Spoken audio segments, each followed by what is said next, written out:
Hello. Welcome to the first parallel session.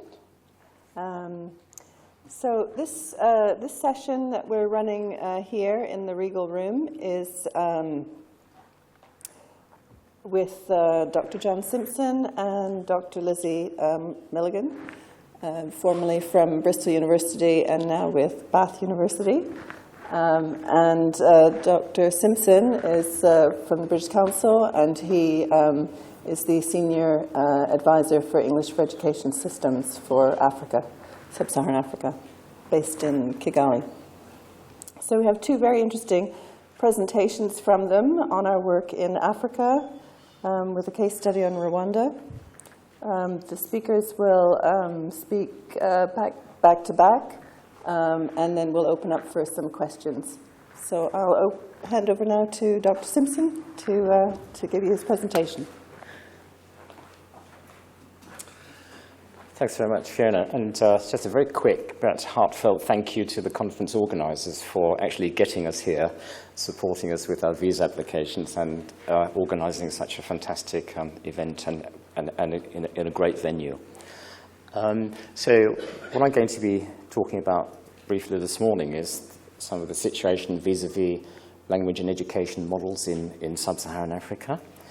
And this is just a brief outline of the presentation. So I'm going to be looking at some of the different levels, as it were, of language and society, moving from multilingual societies down a level to official languages, bilingual education systems, and then posing the question, do we actually have monolingual mindsets and monolingual classroom policies?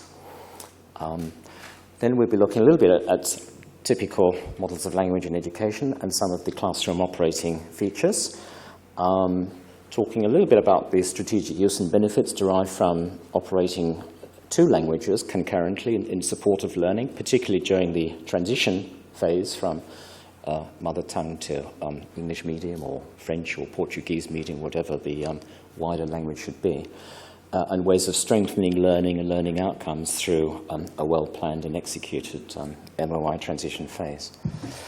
Okay, so multilingual Africa. As Alicia mentioned in his introductory remarks this morning, of the 7,100 languages globally, around 2,100 of those are spoken natively in Africa. So it is, alongside South Asia, one of the most linguistically diverse parts of the world. About 100 of those are quite major languages in terms of numbers of speakers, used for interethnic and cross-border communication, and you can see what some of those are. And these are all languages spoken by tens of millions of people.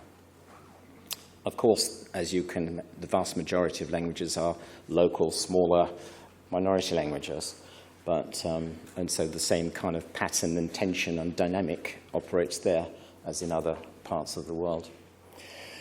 So this cross-border movement historically and contacted peoples, as you know, there's lots of migration and displacement, due to natural disasters, man-made, etc. And so this has been a constant feature of multilingualism in Africa, the rubbing up of different languages and speakers, and with new languages emerging, of course, as a result of that contact. And of course, in Rwanda, where I happen to be based, which is quite unique in the sense that people there share a common native language, Kinyarwanda. Even though people actually are multilingual, most people will speak some Swahili, and of course French and English are often added to their portfolio. And then, of course, there are also languages heard from surrounding countries. So even in a superficially monolingual setting where everyone shares a common language, people are still multilingual. Moving then down from notion of multilingual societies to the selection of official languages in Africa. As many people know, on independence, many countries actually searching for national unity selected one language, often the ex-colonial language for use in government and education. So that means for many states the official language is either English, French, Portuguese, or Arabic. There are, of course, some exceptions to that. and they're quite interesting ones also. Interestingly, if you have a look at the map of official languages in Africa, and you compare that with colonial Africa 100 years ago, 1914, you'll actually see quite a few remarkable resemblances or convergences there. The light green represents Portuguese from Angola and Mozambique. The blue shaded areas, as you can see, represent Francophonia, the Sahel, French Western Africa, etc. The pink for English and so on. So you can see that 100 years later, the legacy of colonial languages in Africa is still very much alive, if not altogether well, on the continent. So just to take a few bearings on pedagogical factors relevant to the selection of appropriate model, and it almost goes without saying that, to achieve education goals of access, quality, equity, inclusion, all of these would point to the use of classroom languages that children are familiar with, which allows learning to take place from the known to the unknown. And the research consistently shows that, learners taught in a familiar language are more successful than those taught in a language they don't know well. And that was just brought out in the plenary session here, also before the tea and coffee break. Just a little bit of evidence to support that. This is work data taken from Thomas and Collier study. Many of you will know this from North America. It's from quite a big study of 700,000 learners in schools in the United States, looking at outcomes across from kindergarten to grade 12. And I think, as you can see here, this is the ESL pullout, where they have a little bit of ESL support, which is then withdrawn, has the worst outcomes, closely followed by the early exit model, which is a predominant model in Sub-Saharan Africa. So in terms of learning outcomes, it looks pretty grim.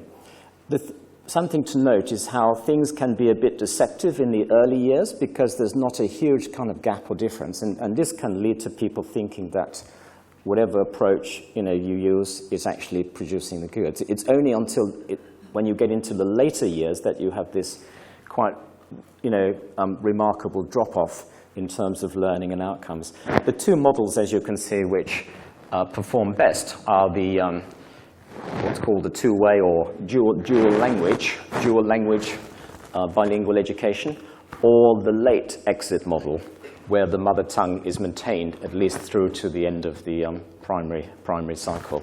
And as we'll see from another slide, that's exactly the model which isn't followed in large parts of Sub-Saharan Africa. Again, what the research shows is that this is the minimum period of time that children need to at least become proficient in the mother tongue, to learn to read and write, and to support learning in the mother tongue. And also, of course, to learn the second language, English, French, Portuguese, whatever, to learn it well as a subject takes time.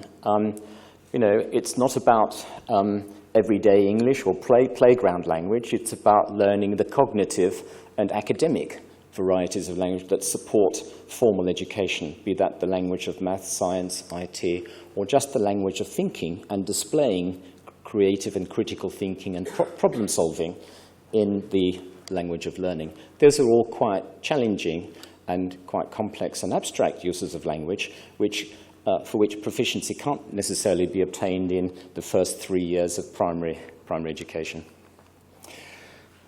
Okay, so if we just to continue. So a little bit about then some of the models of language used on the continent. And most typically, it is the early exit model, where pupils begin learning in the mother tongue, and then it switches to an international language at the end of the lower primary cycle. So a very short time span there. The late exit model is fairly rare, but that's where you would have the whole of primary education in an African language, with moving to English MOI from secondary. A couple of examples there would be Ethiopia and Tanzania. So it's the early exit model, really, which predominates and which we know actually doesn't work. It fails a lot of learners. what are some of the classroom features of the early exit model? A sudden, abrupt switch from teaching and learning in L1 to teaching and learning in L2. A lack of a proper transition. It's interesting that the term transition is often bandied about with very little meaning. It's something of a misnomer, actually, because if you look closely at what happens, there isn't a carefully planned or staged, it's just a sudden, abrupt switch from learning in one language to learning in another. No obvious strategy for helping learners to transfer the knowledge and skills gained in the L1 to the L2. And also for scaffolding, new learning being gained in the L2 onto prior existing learning in the L1. So how can all that knowledge, skills, etc., that have been acquired in the L1, how can they be successfully transferred to the L2 if there's no obvious means or ways of doing that? We often see a one classroom, one language policy operating in the region, meaning in the sense that we have a kind of a parallel or serial monolingualism going on, learning first in the mother tongue, followed by English, without any sense of connection or linkage between the two languages to support learning. That's why I say a state of serial monolingualism. So no code mixing or code switching is permitted. So what I'm contending here is a kind of a filtering effect, we might say, starting at the top with very multilingual societies, that then being filtered down through official languages, which select only a relatively few to be used officially for government and education, down to a bilingual education system in the sense that there will be two languages of learning operating, an African language in the lower primary cycle, moving to switching to English in the upper primary cycle, so bilingual in that sense. But in practice, what I would call monolingual mindsets and monolingual classroom policies, only one language is permitted to be used at any one time in the classroom. So this is the effect then of the sudden and abrupt switch to English medium in P4. And when you talk with quite senior educational officials, these are decision makers in terms of language policy and classroom policy, these are the kinds of responses that are received as to why there should be an English-only classroom language policy adopted. I won't read this out, you can see those for yourselves, but I think what it does is just illustrates something of the scale of the challenge of the issues that need to be addressed in terms of mindsets, thinking, and the kind of advocacy work to be undertaken. What this seems to me to suggest is a knowledge and understanding gap concerning the educational benefits from the strategic use of two languages for teaching and learning. The idea that scaffolding of learning, both language learning and subject learning, is actually a key educational principle and practice. We build new knowledge onto existing knowledge, etc. And where that operates across two languages, we need somehow to recognize that and to make those linkages or connections between the two languages. The joint scaffolding of language learning and subject learning in EMI context actually facilitates knowledge and skills acquisition. It's something which is beneficial to, which is an enabler of learning rather than a barrier, which is how it tends to be currently seen, I think, by decision makers. The third bullet point in burgundy, I think, is one of the key messages I'd like to convey and share with you, and I'm sure I'm preaching to the converted here. That connections actually need to be made between the two languages of learning so as to facilitate transfer of knowledge and skills and help scaffold new learning in L2 onto existing learning. It seems such an obvious thing to state, but yet how often do we find it happening on the ground? And then, code switching and translanguaging, etc., expedite teaching and learning processes, rather than sort of confuse the students or gets in the way. And of course, we only need to turn to the work of people like Jim Cummins, for support there in terms of the notion of the common underlying proficiency principle, that although the surface features of the language may look very different, underneath that there is a common underlying proficiency and a central operating system. So why would we actually want to divorce and separate learning in one language from learning in a second language? So just unpacking the notion of scaffolding a little bit more,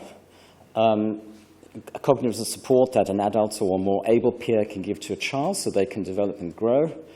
And of course, scaffolding, interestingly, has been transferred also to the classroom and to the idea of teacher and pupil talk. So it's not just about learning per se, but it's also about language communication and language learning. You'll see here, as regards scaffolding strategies, the one that I'd like to, whoops, I think I've gone out of accidentally from my presentation. There we go, got it back. Yeah, okay, so that's the strategy that I'd like to just highlight there, the use of the first language as a scaffolding strategy in terms of, supporting learning in English. Typical forms of language scaffolding then would be teacher talk, use of visuals and body language, task design, forms of interaction, focusing on learning skills and strategies.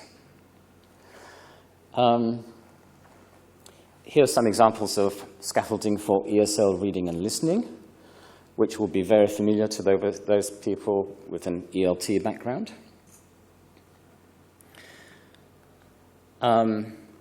Scaffolding of learning for literacy, you'll see the idea here is it also links to the idea of a changing relationship and role responsibilities between teachers and learners, moving from an I do, you watch, to I do, you help, you do, I help, you do, I watch. So this gradual release of responsibility and control handed over to the student as part of the scaffolding process, or dynamic as work, as learners become more confident, so they actually take on more responsibilities. So scaffolding then is a temporary help learners receive to move towards new concept levels of understanding a new language. So it's not just about content, it's also about language learning. Enables them to know how to do something better, future-oriented, and is aimed at ultimate handover and learner autonomy. I thought I'd share this little cartoon with you just to introduce a little bit of levity to the proceedings. Scaffolding is not without it. Can you all read that? Yeah.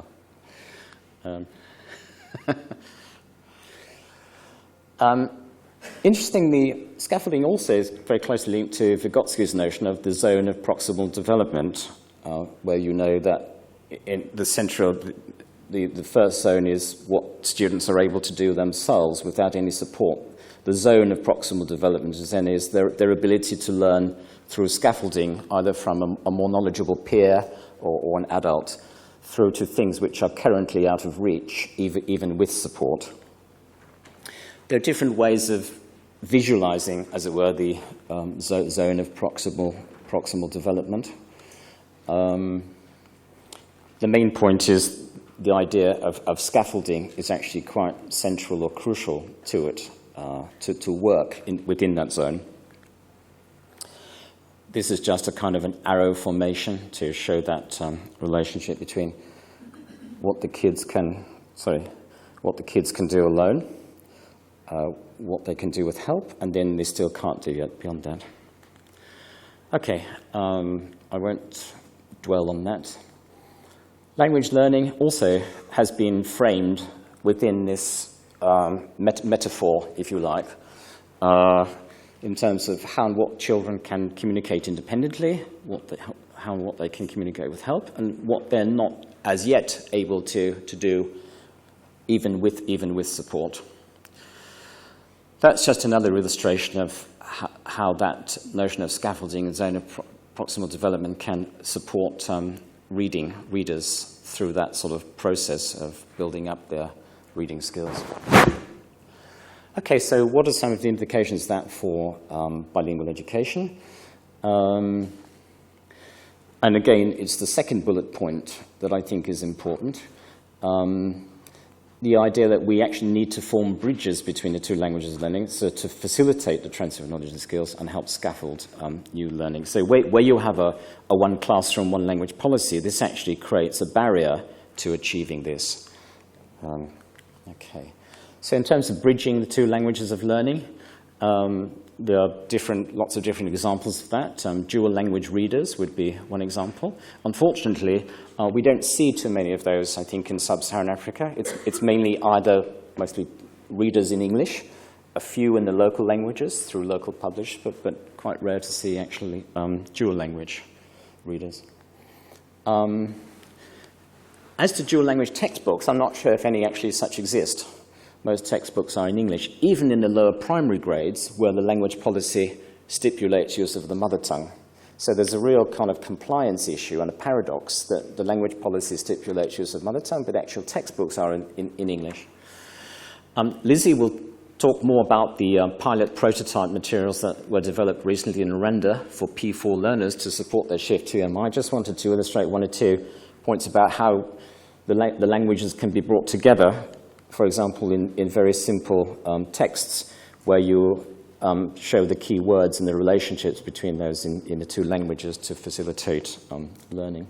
That's just another example. In this case, it's a little text about, medical care. But the idea is you're actually helping learners to form those links and see the connections between the key terms in the languages. Another way is simply through the pedagogy, inviting learners to talk first in their own language, Kinyarwanda, about a topic before you ask them to talk about it in English. So you're helping them to build up their confidence and their skills. Helping them to recognize they do actually know something about that in their own language and they can talk about it as a preparation for talking in English. Dual language teacher guides, etc. Code switching, of course, another point about that. Another way of bridging the two languages.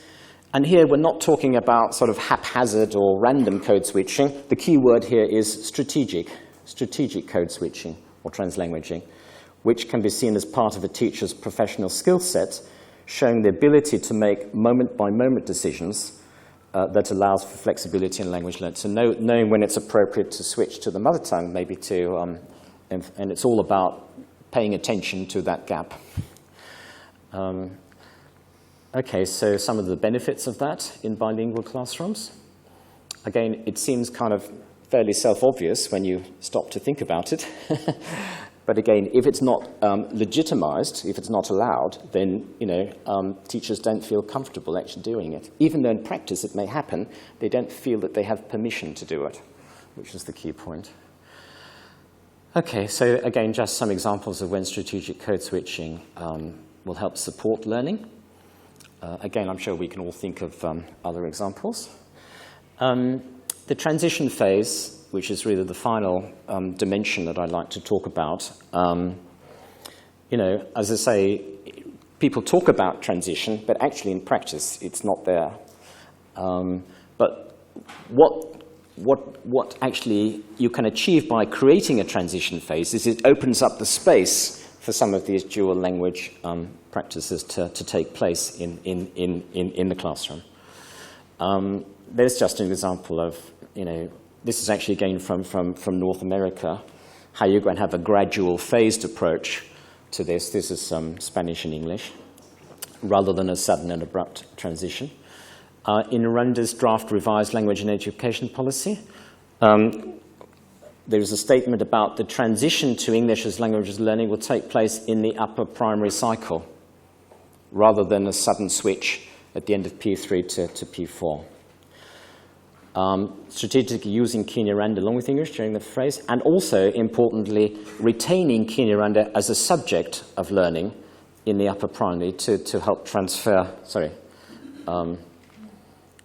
ideas to English. So that really just is a visual illustration of that. You'll see P4, P5, and P6 using the two languages together. An example from Malawi, from the National Reading Strategy. Again, the idea here is that you have a gradual and a phased approach to managing the two languages, in the classroom, rather than this bifurcation and separation. Just to recognize the point that maintaining the mother tongue is absolutely crucial to support, learning in English or whatever the wider language happens to be, because the kids' proficiency in L1 is obviously greater than their emerging competence in English.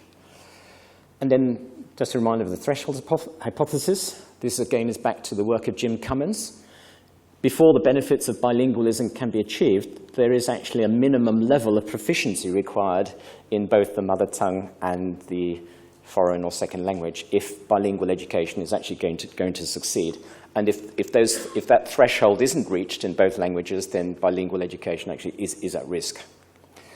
So that's really just, again, a little elaboration of that, which I won't dwell on. Okay.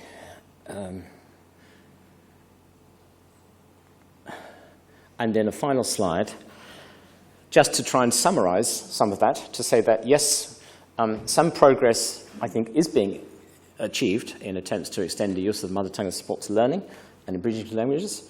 A few language policies and supporting documents, such as reading strategies, now do include a transition phase for managing the shift.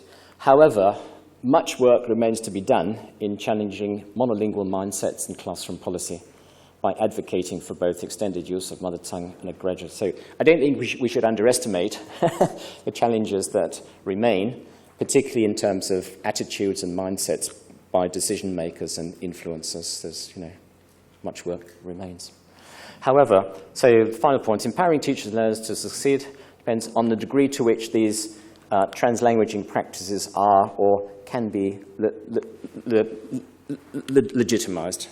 Presently, they're happening under the radar. We suspect there's a lot of code switching goes on, but it's not quote-unquote official. It's not authorized or legitimized, and it won't be until we can actually influence and persuade decision makers otherwise. Thank you very much.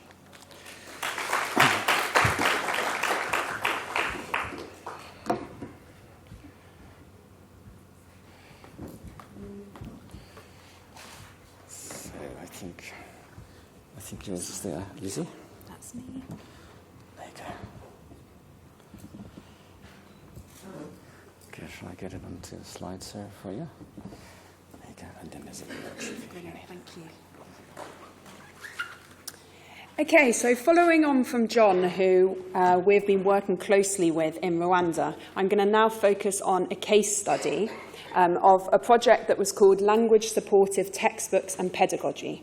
And this is a paper that's currently in draft format that I'm writing together with Leon Tickley and John Clegg, which is going to be in a special issue of Comparative Education next year. So, to begin with, I'm just going to give a quick overview of what the project was and look at the literature around language support and our definitions of language supportive textbooks and pedagogy. And you'll see that there are many similarities and overlaps with what John has just been talking about.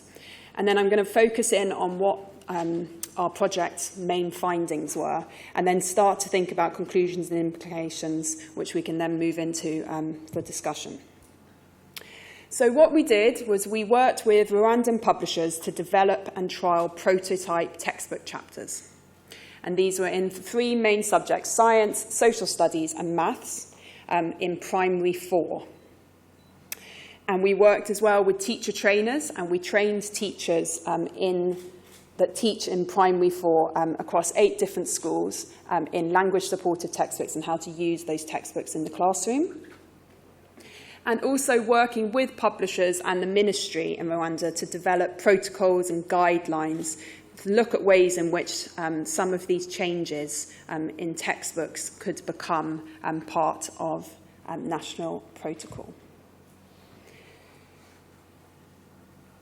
Just an important point, because I'm obviously talking about English medium instruction, and I don't want to be standing here seeming like an advocate of English medium instruction. We're coming from a starting point that current policy in Rwanda is and for the foreseeable future will continue to be that from primary 4, they will be learning through the medium of English. So we are working to highlight the issues of that, but also recognising that if that is going to be the continued policy, let's look at ways that we can best support the learners who are currently really, really struggling, as you'll see from our findings. And we're working very closely with John to be working with the ministry to consider these kind of bilingual and particularly the transitional approach from P4 through to P6. So just a bit of background. A lot of this will be very familiar to all of you, that learner levels of ability in European languages are often too low for them to engage effectively across the curriculum. Yeah, there's evidence in every single subject to show that they're struggling with that. At the switch and later, the curricular language far exceeds their language ability. So they learners usually will not understand teachers, and they don't talk much in classrooms. So talking, one key part of it. They also find it hard to write, and reading is often very low. So across all three of those, learners across Sub-Saharan Africa are struggling. But this is also very important, that it's a teacher's issue as well. Teachers are really struggling to teach in English. So particularly so in Rwanda, where there has been the switch from French to English, which adds an additional layer on top of it. But what you find is that many second language medium lessons, the majority of teacher language use can be in the first language. They can struggle, which has an impact on the way in which they're able to teach. Their teaching strategies will be less effective, moving towards safe talk or chalk and talk, different ways. And really importantly, teacher education trains teachers as if they are native speakers. They're not trained of how to work in bilingual education. Specific to the use of textbooks, so we know that learner reading ability is low, and we couple that with the fact that textbooks are mainly designed for native speakers, readers, and have very high levels of readability. So we did some readability tests of existing Rwandan textbooks. At P4, they're expected to be at a P5.5 if they were a native speaker. So they're too difficult even if English was their first language, let alone when they are learning through English in P4 for the first time that they're learning through English. Okay, so they're finding it very difficult to understand anything that's in the books. We've also done additional study to look at whether textbooks are used and whether this is just an English issue or it's an issue more broadly. And there are many different barriers to why textbooks are not being used, and we found that only about 10% of the time across primary and secondary do you find in Rwandan classrooms that textbooks are being used by more than just the teacher. And that's an important point, so it's not just a language issue. But classroom reading events may be rare. So, through all of that, we came to some definitions of what we've called language-supportive pedagogy in textbooks, which recognise and compensate for learners' lack of comprehension, reading, and spoken language skills. And language-supportive textbooks are not only accessible, so not only having shorter sentences, easier words, but they're also promoting language development. So it's this idea that English language development does not just happen in English lessons, it happens across the curriculum. And language-supportive pedagogy goes along with that, increases the role of language and learning processes through listening, speaking, reading and writing within subjects, and supports teachers how to do that. So I love that, John, you and I managed to pick out the exact same. We obviously have our same one that we really like about the use of soil, but there's just two examples from our books. So the research that we did to look into whether this was effective or not was a mixed methods research design.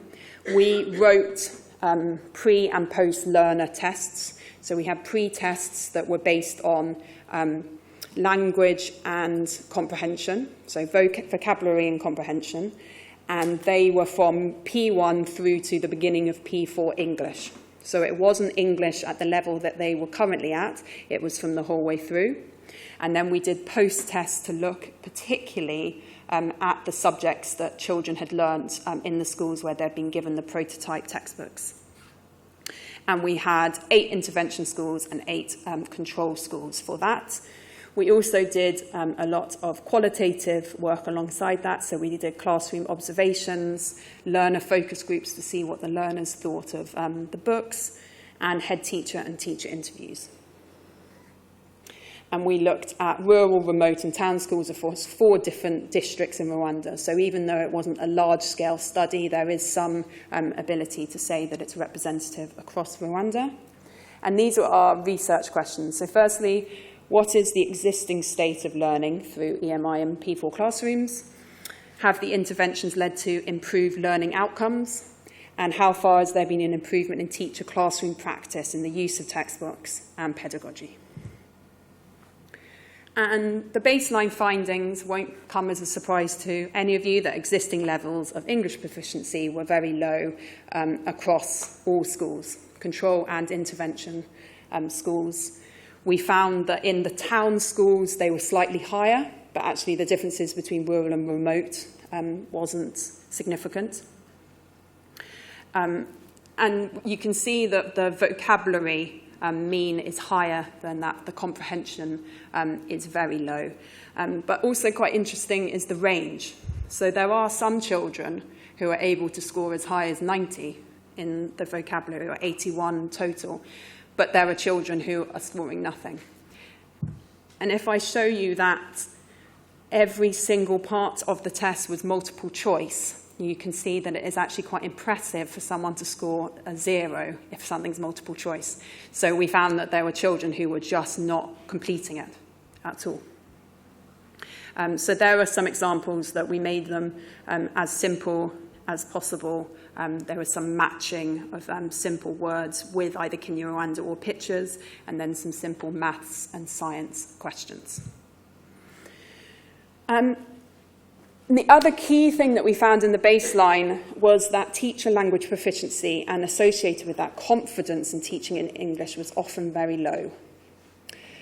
So in 5 of the observed lessons, the observers commented that the teachers' level of English was so low that they were really struggling to be able to teach what they were supposed to be teaching in that lesson.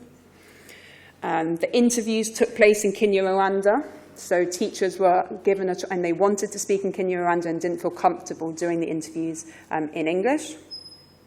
The interview showed that some teachers choose to take textbooks home to improve their own English because they're struggling so much with English that that's a way that they're able to practice their English. And there's this reliance on textbooks as the way to be writing notes on the board and not wanting to move away from those exact words used in the textbook. So there's no discussion around the content. It's very much write it on the board and copy it down.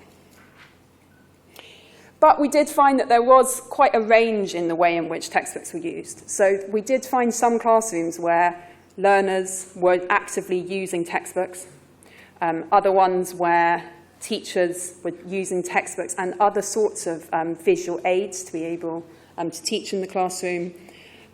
Some classrooms, though, when there are no textbooks, and even though every school is supposed to have a similar amount of textbooks, you find some schools where there are none and other schools where there's hundreds. So there's a real variation there. So overarching theme that existing textbooks are incredibly difficult for learners to understand, and a language being a key barrier to that.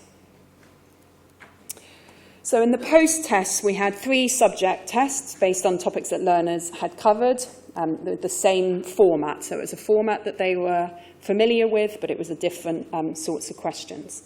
So there's a couple of examples there. And what we found was that learners at the schools that had been using these prototype textbooks performed significantly better than at control schools, where there had only been a 2% difference in the pre-test. Now it's 16.09%, which is highly significant, and we were quite amazed given that it was only a 4-month period of the intervention.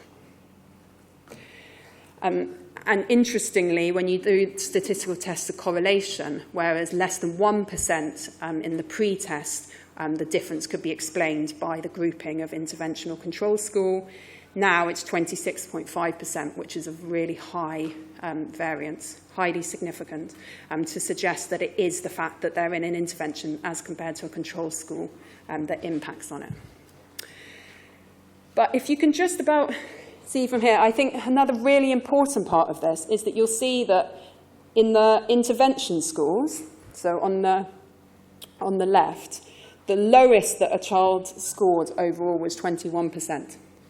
So we've now got where that children were firstly trying to complete the test, but also that there is that slightly higher, we're not looking at 0%. And I think that's something that we'd really like to look at in future research, is the way in which this is helping the students that are really, really struggling.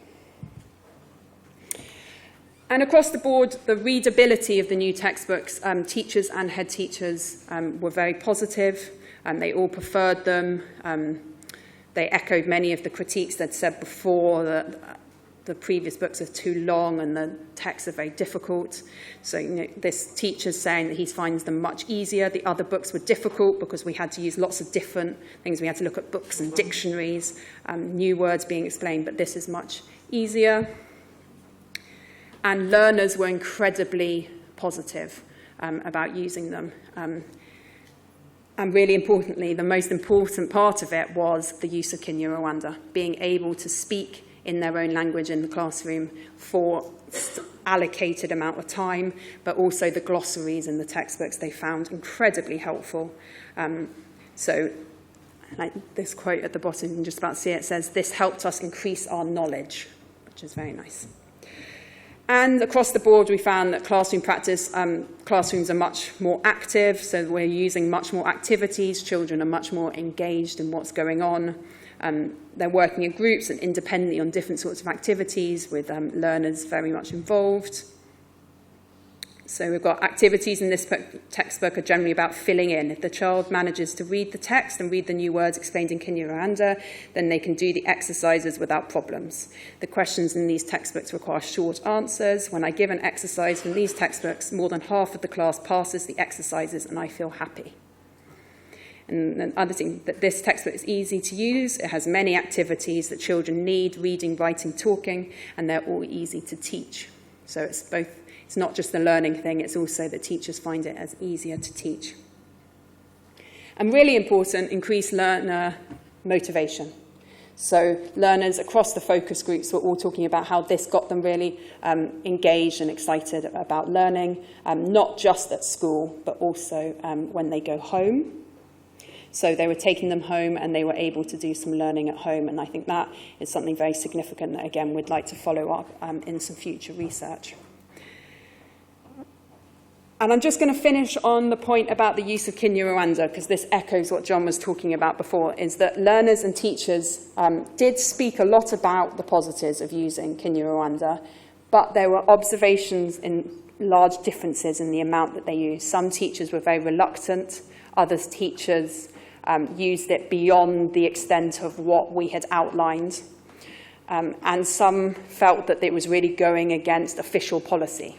And this is really important to the teachers. So you've got that reluctance at that level, but also a reluctance at the national level. And I think we could probably move on to discussion to think about that, of like the policy.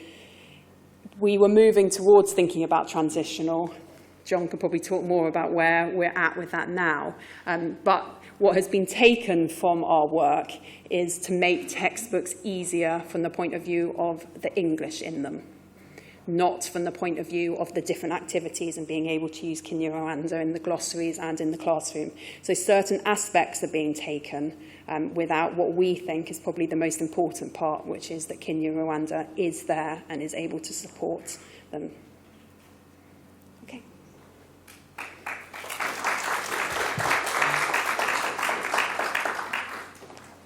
Okay, Thanks very much to Dr. Simpson and Dr. Milligan for their presentations. Very interesting and thought-provoking. We're running a little late, but I think we'll spend 10 minutes on questions, so if you have any. I'm just wondering if we have some microphones that we can use.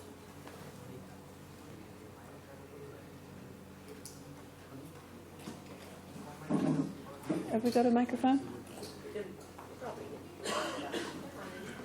Teachers in the room with loud voices. Okay. Yes, please. Thank you.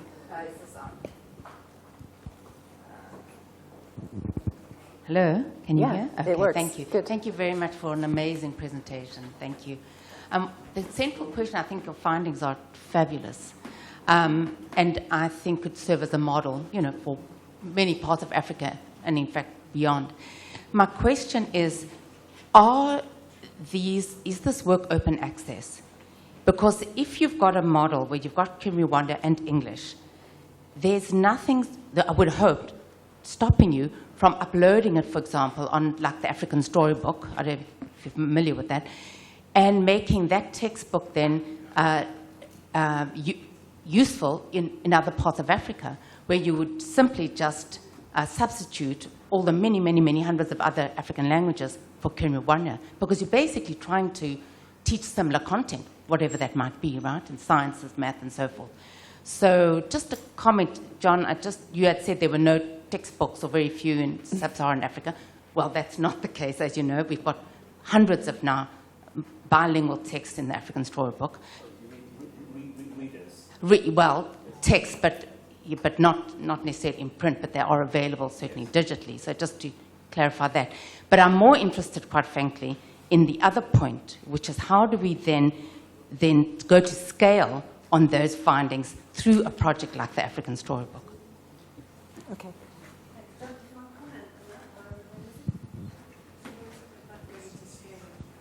Yes. I mean, just a couple of points there. Just to clarify the distinction between supplementary readers or texts available, and you're absolutely right, there are lots. I think as regards textbooks and teaching and learning materials, it may be a slightly different situation. So it's kind of the latter I was referring to more. Yeah, exactly. Yes, I think in principle, you're absolutely right. I think this is a model, and this is one of the things we're actually quite excited about the work. We do think that it may have potentially relevance in other contexts, both on the continent and perhaps wider. As regards Rwanda itself, and I think I flagged this up in terms of one of my final comments about monolingual mindsets and monolingual classroom policy, although this is something which has been recommended in the revised language policy, we're actually still waiting for that to be ratified, so it's still in draft form. And we do know that there may be actually some resistance, and this links, I think, to a point made in the plenary about mindsets and attitudes towards African languages and so on, particularly their functions and roles in the formal domains of education and so on. So I think there's still some work to do there. But I think you're absolutely right. In principle, this is a model which we think could actually translate. Lizzi, did you want to add something?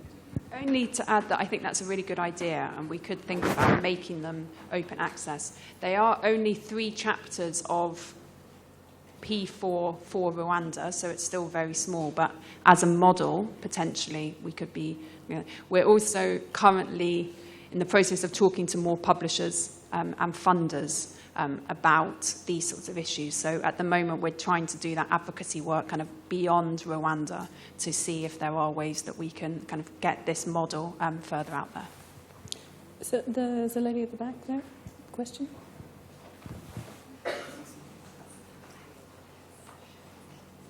Thank you. I'm Shivani.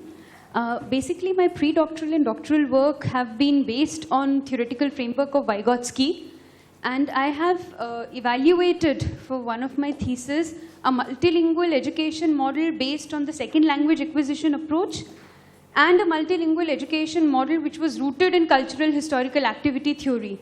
So in your presentation, I find references to both, second language acquisition model as well as Vygotsky's zone of proximal development. I find them theoretically, these two models, not very complementary. One is based in a very nativist assumptions of language acquisition, and the other is based on a very socio-culturally, historically mediated process of language. So I really don't know whether, the examples of scaffolding and ZPD, is it really ZPD? Is code switching really scaffolding if there is no cultural context to it? And most of these bridges tend to be very one-way bridges. They are not bridges where there is a bilateral exchange, reciprocity of languages. So this is my concern, that are we being a little reductionist here when we try to bring ZPD? Because ZPD is very different from Crescen's concept of, I+1. Okay, so that is my question. John is nodding here. Do you want to comment on that, John? Yes, thanks. I think that's partly just a feature of having a very limited amount of time in which to present quite complex ideas. So apologies if there was a little bit of reductionism there. I think you're absolutely right, and of course that was one of the key points about Vygotsky's work. Locating it in its social, cultural, historical context. So some of that might actually have, be missing there. But I think the basic issue from a pedagogical perspective, how this can be supportive to learning. And you're absolutely right in terms of bridging. It should never be a one-way bridge. The idea is that it should be a crossing backwards and forwards between the two languages. And I think that, so again, in terms of working out the detail and developing models of that, there's still quite a lot of work. But I think it's an exciting possibility. Okay, another question? Maybe this lady here in the front?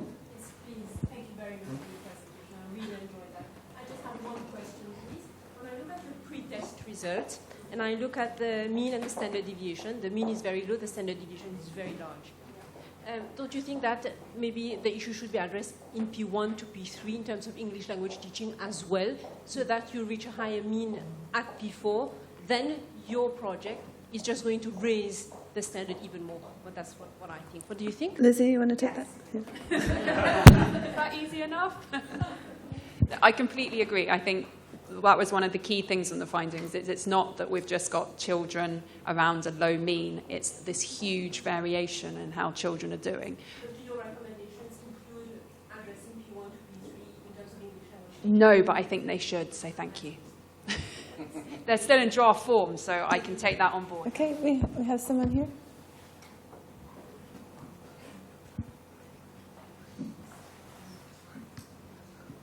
Thank you. It's Harun Mohammed from South Africa, and appreciation for both the presentations. My point is on the issue of bridging, and I'm just checking how much work has been done on the inclusion of the worldview of a language, so especially the indigenous languages. And if much work hasn't been done on it, shouldn't there be more work done in it, especially for teacher education programs and for publishers and materials developers? Because often, just in the case of South African languages, one of the issues is that the use of tenses and gender in African languages is very different from the European languages that we use. So often the confusion is that the children learn, when you're learning a language, you're learning a worldview. And often in the transitioning, we don't pay enough attention to that. Thanks. Thanks. Just a very brief comment on that. I think that's absolutely right. I think this is part of a much wider and deeper set of issues about the valorization of African languages, and as was mentioned in the plenary this morning, the fact that some people will actually deny their proficiency in African or Asian languages. So, Professor Neville Alexander and others have talked about the need for the intellectualization of African languages, so to valorize, to elevate the status and expand the roles and functions of those languages into the formal domains of health, education, government, etc. So, this is part of a much broader historical process, I think, which has led to this very sad and sorry situation. I take heart from similar processes in Britain, actually. If you think of some of the indigenous British languages, such as Welsh, Scots Gaelic, Irish, etc., which also had been greatly stigmatized in the 18th and 19th centuries, but within the latter half of the 20th century, have actually been revitalised to the extent that it's now possible in certain parts of Wales or Scotland to have one's complete sort of basic education in either Welsh or Scots Gaelic. So there are examples of where this situation can be turned around. But I think, there's, as I was saying at the end, a great deal of work remains to be done in terms of helping to foster much more positive attitudes and values around African languages. Yes, and on that note, I think we're going to have to draw the session to a close. I know there are a lot of other questions, but we've run into the lunch hour now. John and Lizzie will be around for the next 3 days, so please corner them at breakfast, lunch, and dinner. And so can we just say, maybe you can join me in saying thank you.